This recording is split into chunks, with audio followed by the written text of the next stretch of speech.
ብትመጣኝ ብትረቅጠኝ ሙዷ አልወጣም። ዞር በይልኝ፣ እገልሻለሁ። አሬ የለም አልዋሻህም ዴቭ። አሁን እኔ አልሄድም። የኔ ቆንጆ ጅኒ ጃንካ ቁልቋል ወይ እኔን ከማንም ሴት ጋር በጭራሽ እንዲያወዳድረኝ አልፈልግም። እኔም እኮ እናቴ ደህና ብትሆንልኝ ደስ ይለኛል። ሲጀመር እንዴት ብትደፍረን ነው ያን ሁሉ ነገር አድርጋ ተመልሳ እዚህ ቤት የመጣችው? እቺ ልጅ እኔም ብቻዬን አንተን መከተልና ማፍቀር ሰልችቶኝ። አምጣ በረከቴ። ቆይ ወዴት አባሽ ነው የምትሄጂው? ቆም ብያለሁ። ቤዛ ዳግመኛ ወደ እነ ፍቅር ቤት ተመልሳ መታለች። በዚህም የተነሳ አሹ እቤት ትሁን አሳልፈን ለፖሊስ እንሰጣታለን በማለት ሲመካከሩ ቤዛ ሰምታ ነበረ። ቤዛ ግን መውጫ ቀዳዳዋን አብጅታ ለማምረጥ ሞክራለች። ሰላም ጤና ይስጥልኝ ውድና እየተከበራችሁ ተመልካቾቼ እንዴት አላችሁ? ለዚህ ቻናል አዲስ ከሆናችሁ ሰብስክራይብ በማድረግ ቤተሰብ ሁኑ። ዛሬ ደግሞ ሰራተኛዋ አደይ ክፍል 124ን ይዤላችሁ መጥቻለሁኝ። እስከ ቪዲዮ ፍጻሜ ድረስ አብራችሁ ቆዩ። ቤዛ ተንኮልና ክፋቷ አሁንም አልለቀቃትም። ብር አስገባ እያለች እንዲሁም ስልክ እየደወለች እያወራች ትገኛለች። ደግሞ ይባስ ብላ ቤተሰቡን በመርዝ ልትጨርሰው ያለችውን ቤተሰብ ሄዳ ዛሬ ደግሞ ዳግም ተቀላቅላለች። ይህንን ደግሞ ያየው አሹ ከቤት እንዳትወጣ አግዷታል። አደይና ዴቭም በውጪ መገናኘታቸውን አላቆሙም። ተቃቅፈው በነበረበት ሰዓት እንግዲህ መንገድ ላይ የፍቅር እናት አግኝታቸዋለች። እናንተ ልጆች ግን ምንድነው እቅዳችሁ? ምን ሆናችሁ ነው ብትላቸውም አይ ምንም ወደ ቤት እኮ እንድትመለስ እየነገርኳት ነው በማለት ዴቭ ቢያስተባብልም የፍቅር እናት ግን የባነነች ይመስላል። ነገር ግን ነው እንዴ በማለት እንግዳው ወደ ቤት ተመለሽ፣ ቤቱን በስርዓት ጠብቀሽ ጠብቂኝ እስከምመጣ በማለት አደይ ወደ ቤት እንድትመለስ ነግራታለች። አደይም የእትዬ አመለካከት ደስ አላለኝም፣ እውነቱን ሳያውቁ አይቀሩም በማለት ለዴቭ ብትነግረውም ዴቭ ግን አላወቀችም ሲል ነበር የመለሰላት። እንግዲህ ወደ እነ ፍቅር ቤት የተመለሰችው ማንም የለም፣ አደይም አሹም ተመልሰው ሄደዋል፣ ተባረዋል በማለት ነበረ። ነገር ግን በር ስታንኳኳ አሹ ነበረ የከፈተላት። አንተ ደግሞ ምን ታደርጋለህ መቼ መጥተህ ነው ብላ ብትጠይቅም እያክነፈነፈ የወሰደሽ እግርሽ መልሶ አመጣሽ በማለት ነበረ እየተናገረው። እሱም ደግሞ ቋይትዬ የለችም ወይ እንዴት አስቀመጠችህ ስትል ነበር የጠየቀችው። አሹም እሳቸው ሳይመጡ ከዚህ ቤት ንቅንቅ አታያትም በማለት ነበረ የተናገረ።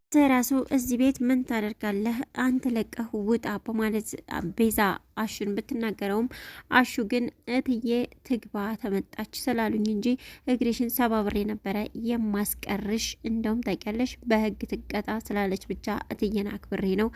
ዴቭና አዴ ላይ ያደረግሽባቸውን ነገር በህግ ትቀጫለሽ በማለት ሲነግራት በድንጋጤ ነበረ የምን ህግ በማለት እየጠየቀችው ቤዛ አሹም የእጅሽን ታገኛለሽ፣ አዴና ዴቭ ላይ እየሰራሽው ነው ፍቅር ላይም ጦሱ የሄደው፣ ስለዚህ የእጅሽን ታገኛለሽ በማለት ይነግራታል። እሷም እባክህን አሹ እህት የለህም ወይ እያለች ብትለምነውም አሹ ግን በጭራሽ በማለት ነው እያስጠነቅቃት።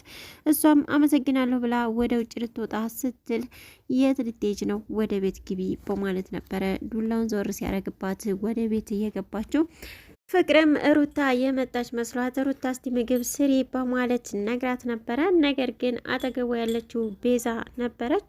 ቤዛም አይ ፍቅር እኔ ሲሄድ ምግብ የሚሰራ ጠፋ አይደለ በማለት ነው የመለሰችላት። ቤዛ ምን ትሰሪያለሽ እዚህ በማለት ነበር ፍቅርም የጠየቀቻት። ቤዛም እንግዲህ እትዬ ናት እስከምመጣ እዚህ ጠብቂኝ ያለችኝ በማለት አስተባብላለች። በፍጹም አትልሽም ሂጂ ውጪ ከዚህ ብትላትም አልወጣም በማለት ፍቅር በጥፊ ብላታለች። ነገር ግን አሁንም ልትወጣ አልቻለችም። አዴና ዴቭም እንግዲህ ተያይዘው ወደ ቤት መጥተዋል። አሹም ባያቸው ጊዜ እጅግ ነበረ እየተደሰተው። እንኳን ደህና መጣችሁ በማለት ስሙ ቢቀበላቸውም አዎ ደስ ብሎናል፣ ነገር ግን ስራውን መቀጠል አትፈልግም ብሎ ዴቭ ለአሹ ሲነግረው ለምን አደይ በማለት ነበረ እየጠይቃት። በቃ ሰልችቶኛል፣ ይበቃኛል፣ ከለሊ ጋር ሌላ ስራ እፈልጋለሁ በማለት ነበረ እየነገረችው። በቃ እንግዳው ላንቺ ስትፈልጊ ለሮማኔም ፈልጊላት በማለት ነበር የነገራት። እንግዲህ ሰራተኛዋ አደይ በሰራተኝነት ስትቆይ ብዙ ነገር ስላየች እና ብዙ ስለተፈተነችበት ሮማን የእሷ አይነት ስራ ላይ ገብታ እንዲሰራ እንድትጎዳ ስላልፈቀደች ለእሷ ደህና ስራ ነው የሚገባት እስካሁን ብዙ ቆይታለችና አሁንም መቆይቷ ታልቀረ ደህና ስራ ትገባለች በማለት ነው እንግዲህ ምኞቷን እየገለጸችላት። በሌላ በኩል ደግሞ ባቡሬና የቅምጥል እናት ማለትም የባቡሬና የቅምጥል እናት ማለት ነው ትንሽ አይሚሮዋን ሳት ያደረገች ናት። መንገድ ላይ ቄጠማ እየሸጠች ነበረ። ባቡሬም እንግዲህ ለሊ ለምን እናት ግን አታስተዋውቀኝም በማለት አይ ይቅርብሽ አላስተዋውቅሽም ቢላትም እሷ ግን እባክህን ውሰደኝ ይህኔ እኮ አዳማጭ ትፈልጋለች በማለት ወደ አጠገቧ ብትሄድም ነገር ግን ሴቶችን ትወዳለችና ምንም አላደረገቻትም። እንዲሁም ከወንዶች ራቂ በማለት ነበረ የተናገረችው።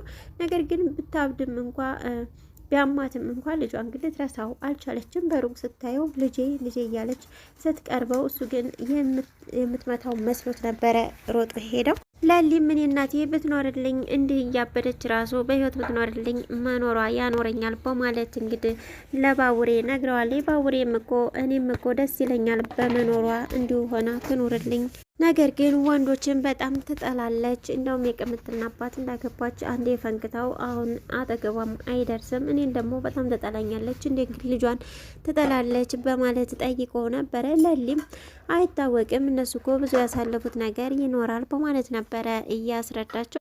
ዴቭ እና አደይም እንግዲህ በመንገድ ላይ ቆመው በሚያወሩበት ሰዓት ሩታ መታ ነበረ። ምንድነው ለኛ ጊዜ አሰጠንም ወይ በማለት ቅሬታዋን አቅርባለች። እሷም የራስሽን ቦታ ብቻ ያዢ የኛን ቦታ ሁሉ አትውሰጂ በማለት ነግራታለች። ግን ለምንድነው ሴቶቹ ሁሉ የሚወዱ በማለት ነበር አደይም ለዴብ ጥያቄውን ያቀረበችው። እሱም እኔ ግን አንቺ ብቻ ነሽ ያሸነፍሽ በማለት ነው የነገራት። እሱም እኔ እኮ ሁሌ እንደምወድሽ ነግርሻለሁ ለምን ፍቅርሽን አገልጭልኝም ቢላት ከአይኔ ማንበብ ትችላለህ በማለት መልሳለታለች። ቅምጥልም እንግዲህ ፍቅሯ ሀያልና ገናና መሆኑ ሁላችንም የምናውቀው ነው። ምክንያቱም ሁልጊዜ እንደምታፈቅረው እንዲሁም ደግሞ አግባኝ እስከ ማለት ድረስ ለኪንጎ ፍቅሯን ስታቀርብ ነበረ። ኪንጎ ግን እኔ ልቤ ውስጥ ያለችው አደይ ናት፣ ላንቺ ቦታ የለኝም በማለት መልሶ ነበረ።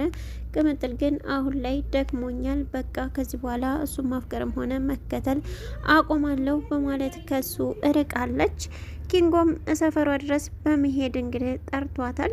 እሷም ለምን እዚህ ድረስ መጣ በማለት ጠይቀው ነበረ። ለምንድን የጠፋሽው ቢላትም እኔ አንተን መከተል ሰልችቶኛል፣ አንተ መቼም ልትረዳኝ አትችልም፣ ነገር ግን እወዳለሁ በማለት ጥላው ሄዳለች። ሩታም ወደ ቤት በተመለሰች ጊዜ ቤዛን ነበረ ያገኘችው። ሩታም ጨርቄን ማቄን ጓዜን ሳቲ ይህን ቤት ለቀሽ ውጪ፣ ፍቅር ግን የእጇን ሳታገኝ ከዚህ ቤት አትወጣም በማለት ስትናገር እሺ እወጣለሁ በማለት እንግዲህ ቤዛ ልታመልጥ ችላለች። ምክንያቱም አሹ ቤቱን ገርበባ አድርጎ በሩን ገርበባ አድርጎ ውጭ ላይ ቆሞ ነበረ። በዛን ሰዓት ነበረ አሹ እንዳትይዘኝ በማለት ያመለጠችው። እንግዲህ በቀጣይ ምን ይከሰት ይሆን?